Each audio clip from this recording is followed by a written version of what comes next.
just a couple things. For the overhead squat, you can either use a resistance band, which is going to be a more advanced version, or with a stability ball. And the push-ups, you're going to do either one-legged if you're more of a beginner, or on the stability ball if you're more advanced. If you're more of a beginner, also do 2 sets. If you're more advanced, then do the 3 sets. C1, there's going to be a modification for that exercise because it is an advanced exercise.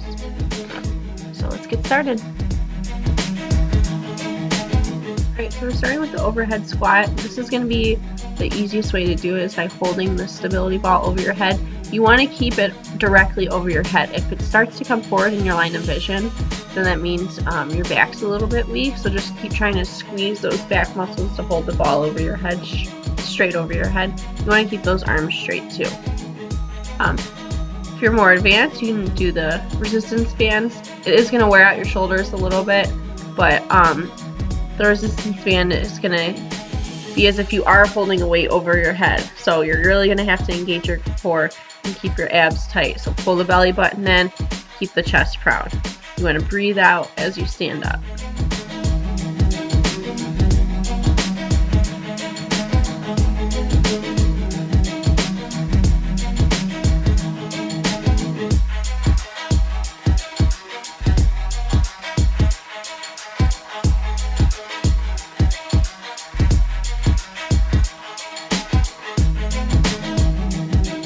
And next we have push-ups. So you're going to do either one-legged, which I'm going to show first. This way is going to be a little bit easier because you're not going to have 4 legs basically to your table. You're going to be unstable. So it should be a challenge. If you can't even do push-ups on your feet like that, then drop down on the knees, but keep one leg out. I'm going to show it next with the stability ball, which is how I did it. Now you're going to put your feet on the stability ball, but you don't want your feet to be flat. You want to tuck your toes in like you're doing regular push-up on the ground, because that's going to be the most unstable way to do it, the most challenging way. Take your time too, and you want to drop all the way down the floor and push back up. Keep the belly button pulled up to the ceiling.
Next we're going to do Superman pulses. So you're going to lay on your belly, you're going to lift everything off the floor at the same time.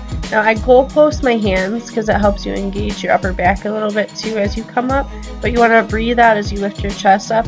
Lift your chest up as high as you can. It's going to feel like you're not moving too much, but that's okay. You also want to make sure you squeeze those quads off the floor too. You're going to feel a little bit in your hamstrings and glutes, but really focus on squeezing that low back because that's what supports our posture.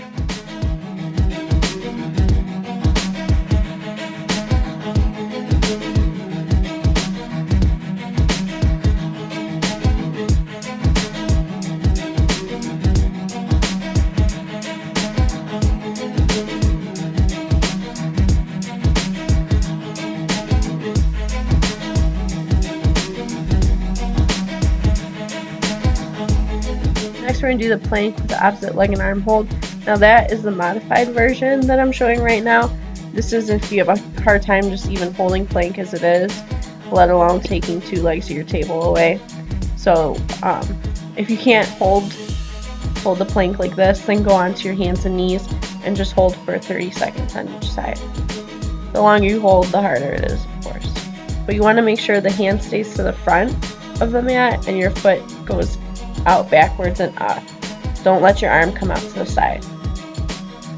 If you feel yourself starting to fall one way, lift that body part up a little higher. So if I was going to start feeling like I was falling towards my left, I'd lift my left leg a little bit higher to stay engaged. You want to keep the belly button pulled up to the ceiling too the whole time.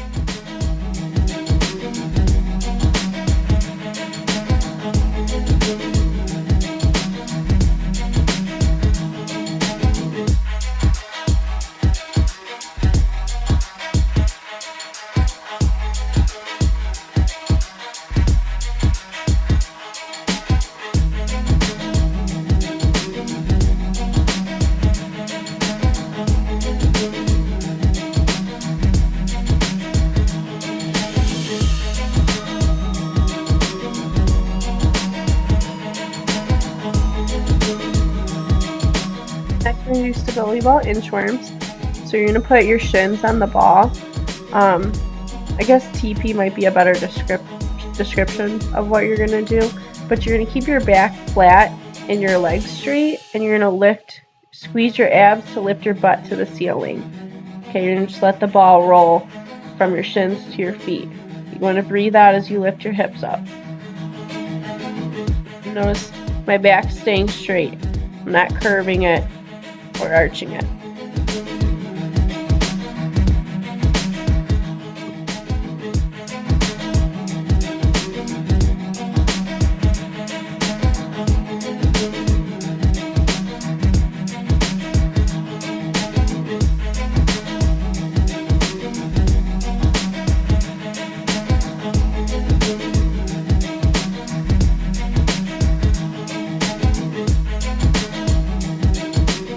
And last, we're going to do our final superset. So we're going to start with the side plank pulses.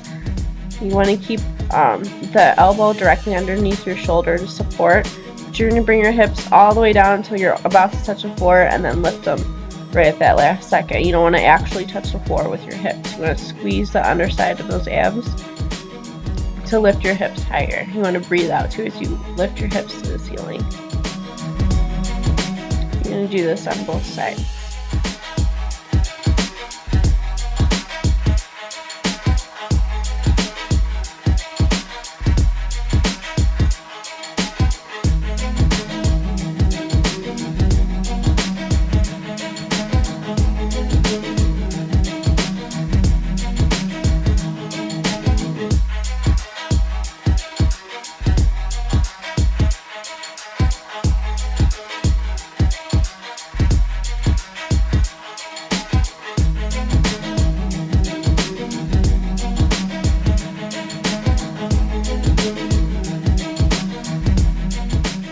We have folding chairs. So you're going to balance on your butt. You're going to squeeze your knees to your chest. You're not going to actually lay all the way down on the floor. So don't let anything actually touch the floor like your shoulders or your feet. You want to breathe out as you bring everything up and squeeze. The more you squeeze your knees to your chest, the more engagement you're going to get.